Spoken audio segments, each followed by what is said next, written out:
안녕하세요. 가우디 선생님입니다. 지난 몇 시간 동안 계속해서 가우디 이야기 아니고요. 일데폰세르다의 에이샴플라, 바르셀로나 확장 도시계획안, 이 계획안에 대해서 이야기하고 있는데요. 왜 가우디 이야기 안 해줘요? 이렇게 생각하실 수도 있겠지만 실은 이 계획안이 공모전이 나온 것이 59년도, 그리고 짓기 시작한 것이 1900년 앞뒤쪽이거든요.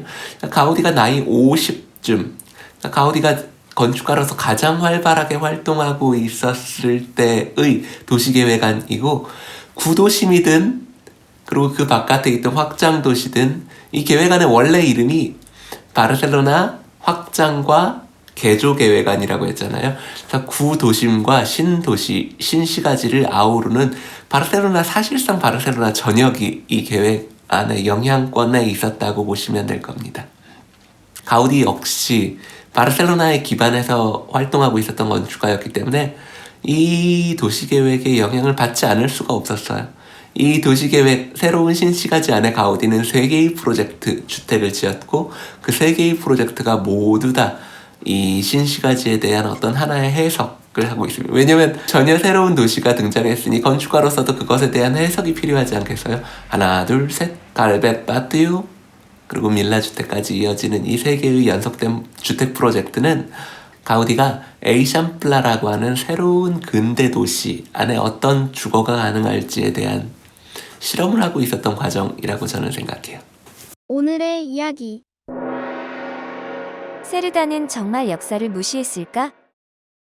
오늘은 가우디보다는 일데폰세르다에 조금 더 집중해 보려고 하는데요. 일데폰세르다는 실은 이 공모전에서 당선된 사람이 아니에요. 오늘 그 얘기는 하지 않겠지만 뭐 여러 가지 우여곡절을 끝에 일데폰세르다가 이 일을 맡게 됩니다. 중앙정부에서 이 사람을 지원하고 있었던 사람이기 때문에 카탈루냐 사람으로서는 약간의 저항감이 있었거든요. 일데폰세르다에 대한 비판도 굉장히 많았어요. 그럴 수밖에 없지 않겠어요. 이렇게 아무 것에도 근거하지 않은 것 같은 계획안, 어떤 의미에서는 우리 카탈루냐 사람들의 정신을 말살하려는 의미, 어쩌면 우리 역사를 굉장히 무시하고 있는 듯한 그런 느낌을 줄 수 있습니다. 그래서 바르셀로나 도시 확장 계획안이 격자형으로만 제안된 것이 아니었거든요. 오히려 카탈루냐에 더욱 기반하고 있는 건축가들이 제안한 제안물들은 어떻게 보면 이 도시, 구도심의 확장과 연결에 더 많은 관심을 가지고 있었어요. 실은 건축가들 중에 역사 이야기를 하지 않는 사람이 거의 없고, 역사적인 도시의 맥락이라는 것에서 자유로운 사람은 아무도 없습니다. 그렇기 때문에 일데폰세르다 역시 어떻게 하면 이 구도심이라고 하는 이미 존재하고 있는 도시의 어반 티슈라고 하죠. 도시의 조직, 이미 존재하고 있는, 자기가 아무리 무시하고 싶어도 이미 존재하고 있는 이 도시 조직, 그리고 이미 바르셀로나가 확장되기 전에 있었던 파세츠 다 그라시아라고 하는 이 길에 대한 해석과 판단을 할 수밖에 없었죠. 많은 사람들이 일데폰세르다가 이런 자연환경, 지형이든 무엇이든 모든 것을 다 완전히 소거된 상태에서 백지 위에서 도면을 그렸다고 생각하지만 그건 전 오해라고 생각해요. 세르다의 1859년 계획안을 보면 그라시아 대로뿐만 아니라 그곳에 있던 두 분수도 그대로 보존하고 있다. 카탈루냐 광장 건설을 주장한 이들은 그가 구도심과의 연결에 소홀했다고 비판했지만, 세르다는 제수스 분수 주변을 비워 그곳을 중심 광장으로 만들고자 했다. 이 분수는 대로의 건설과 함께 자취를 감춘 제수스 수도원에 대한 기억이자 어쩌면 그보다 더 오래되었을 까미다 제수스 길에 대한 기억이다. 그런 점에서 그라시아대로의 근원을 상기시키는 세르다의 계획안은 나름의 역사성을 지녔다고 할 수 있다. 가우디의 이 책을 쓰려고 일데폰소 세르다의 계획안을 자세히 살펴봤어요. 오? 이상하다? 구도심에서 나와서 신도시랑 연결되는 데는 광장이 요구되기 마련이거든요. 그렇죠? 전혀 다른 두 개의 도시 조직이 만나는데 아무런 완충 공간 없이 그러니까 갑자기 길이 이렇게 오다가 20m짜리 길이나 50m, 60m짜리 길이 나오기는 어렵잖아요. 3m짜리 길들이 실핏줄이라면 이 실핏줄이 어딘가에 모여서 그것이 더 거대한 조직, 더 거대한 그물망을 가지고 있는 도시와 만나는 것이 누가 봐도 합리적이죠. 기능적으로 필요하기도 하고요.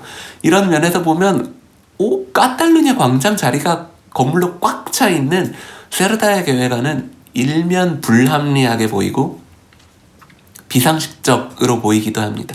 많은 사람들의 계획안은 이 구 도심의 성벽 바깥으로 나와 있는 Puerta del Ángel 이라고 말하는 이 성벽의 북문을 나오면 광장이 하나가 보통은 있습니다. 지금도 있죠. 카탈루냐 광장이라고 하는 광장.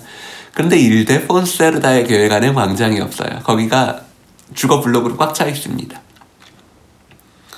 왜 그랬을까? 한번 생각해 보신 적 있어요? 저는 오히려 세르다의 입장에서 생각을 하려고 노력했더니 그 광장을 만들지 않은 것이 세르다가 찾으려고 했던 역사성 같아요. 왜냐하면 지난 시간에 안 보신 분은 이 전회 파세치 다 그라시아 회를 꼭 보셔야 됩니다. 파세치 다 그라시아는 바르셀로나 확장된 바르셀로나 이전에 있었고 그 길에 더 이전으로 찾아가자면 까미 다 제수스라고 말하는 제수스 수도원으로 가는 길에서 연원합니다. 이 파세치 다 그라시아라는 것을 지우지 않았어요. 일데폰세르다가 59년도 계획안 그리고 지금의 바르셀로나 상태를 봐도 이 파세치 다 그라시아의 이 축은 있죠. 에이샴플라의 축과 한 3도 정도 이렇게 시계 방향으로 틀어져 있습니다.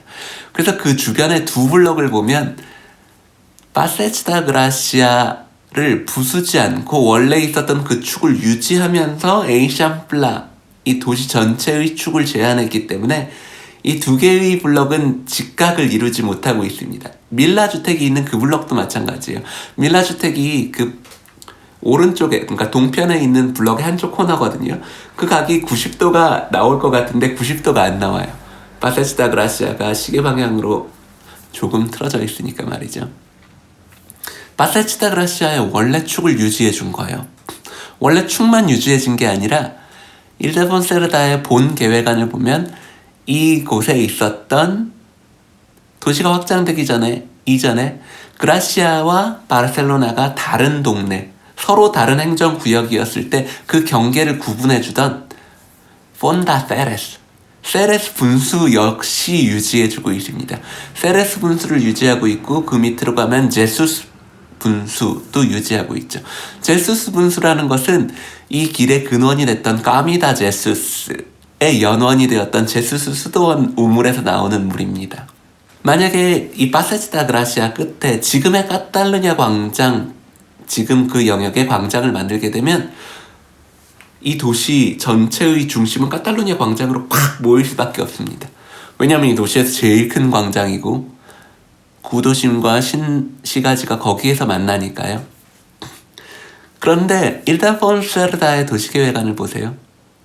그 부분이 채워져 있고 그럼 사람들이 어디서 이 도시가 연결되지?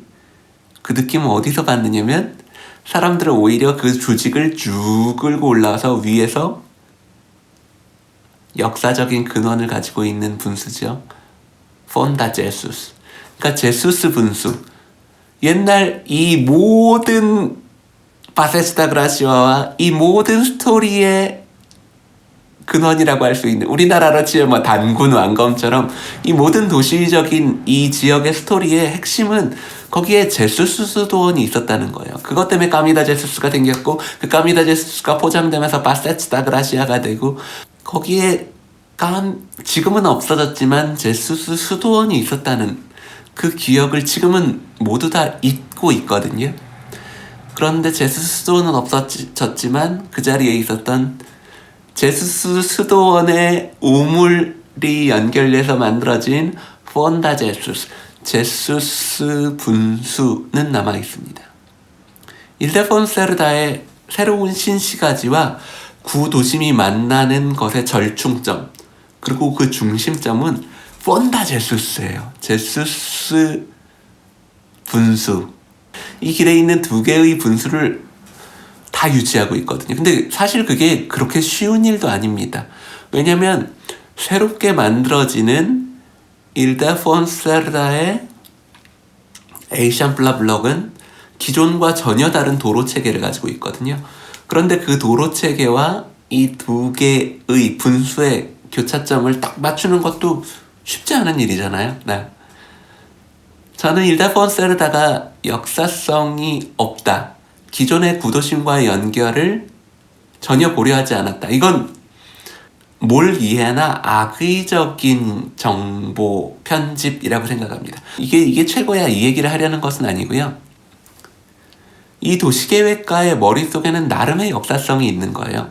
카탈루냐 광장을 통해서 새로운 도시와 기존에 있었던 구도시와의 새로운 연결을 구하려는 사람도 있었겠고, 만약에 그렇게 됐었다면 이 파세치다 그라시아에 중요했었던 두 지점, 두 개의 분수가 있었던 그라시아 지역과 바르셀로나의 행정구역을 구분하고 있었던 폰다 페라스, 그리고 그 밑에 있었던 제수스 수도원에 대한 기억을 떠올리게 하는 폰다 제수스, 두 개 모두 지금은 사라져 있습니다. 하지만 일데폰세르다의 계획 안에는 살아있어요. 그리고 그 제수스 분수에 힘을 몰아줄 수 있는 광장, 그 광장을 제수스 분수 주위로 만든 겁니다. 저는 그게 가장 핵심적인 차이라고 생각해요. 지금 있는 도시와 일데폰세르다의 계획안의 가장 핵심적인 차이, 적어도 이 도시 중심부에서는요. 카탈루냐 광장이 있고 없음. 카탈루냐 광장이 없으면 이 도시가 어떻게 작동할까 불가능하다 생각하실 분도 있을지 모르겠지만, 지금 상태를 보면 전혀 다른 도시가 되었을 거예요. 폰다제수스는 그대로 살아있을 거고, 그 분수를 기준으로 이 두 개의 조직이 서로 만나게 되는, 어떻게 보면 더 오래된 기억, 이 길에 더 오래된 기억에 더 집중해서 그것에 힘을 실어주고 있는 그런 계획안이라고 저는 생각합니다.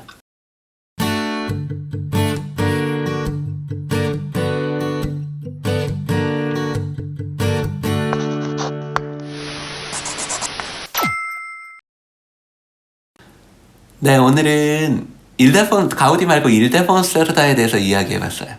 일데폰세르다가 역사도시와의 연결에 대해서는 너무 생각을 하지 않았어. 그냥 빈 도화지 위에 뭔가 그리듯이 만든 사람 아니야. 이렇게 비판을 받곤 합니다. 특히 영미권에서 나오는 책들은 바르셀로나 역사에 대해서 큰 이해가 없기 때문에 더 그렇게 나오는 것 같아요. 하지만 일데폰세르다의 본 계획안, 그가 그렸었던 59년도 계획안, 그리고 그 이후에 다시 그려진 계획안들을 보면 그는 나름의 역사성을 갖고 있습니다. 그 역사적인 도시에 대한 판단은 건축가마다, 도시계획가마다 다 다를 수 있겠죠. 하지만 그것이 없는 상태로 그려진 건 아니라는 거예요. 어느 도시가 더 아름다웠을지, 어느 도시가 더 잘 작동했을지 저는 모르겠어요. 하지만 적어도 하나의 도시를, 그리고 하나의 건축물을 계획하는 계획가라면 역사성, 그리고 역사에 대한 판단, 이 도시에 대한 판단이라는 것은 피할 수 없는 어떤 숙명처럼 내려야 되는 부분입니다. 아마 건축가 학생들이 이 영상을 많이 보고 있을 것 같은데, 자기가 요만한 집을 짓더라도 건물을, 뭔가를 만드는 사람은 그 도시, 이 마을, 그리고 이 동네, 그리고 이 지역, 이 앞에 길, 그리고 이 땅이 갖고 있는 역사성에 대한 판단을 피할 수는 없습니다. 그것이 디자인으로 직접 연결되는지 안 되는지는 별개의 이야기예요. 그 전에 기존에 있었던 도시적인 맥락이나 조직이 어떻게 보면 비인간적인, 아니면 너무나도 상업적이나 경제적인 이유로 만들어졌다면 오히려 그것에 대한 반작용으로 제가 무언가를 설계할 수 있습니다. 하지만 적어도 물리적인 실체로 만들어져 있는 이 동네, 마을, 그리고 이 도시를 무시할 수는 없는 거예요. 그것에 순응하든 반작용을 하든 그것에 대한 파악, 그리고 그것에 대한 자신의 건축가로서의 하나의 판단이라는 것은 아주 중요한 거죠. 그것이 물리적인 환경이든 아니면 역사적인 맥락이든 마찬가지로 건축가에게는 하나의 판단이 요구된다고 할 수 있습니다. 건축 전공하지 않으신 분들한테는 좀 어려운 이야기가 될 수 있을 것 같은데요. 건축 전공하시는 분들이라면 뭐 충분히 이해하고 학생이라면 마음밭에 새겨야지 될 그런 이야기라고 생각합니다. 그럼 안녕히 계세요.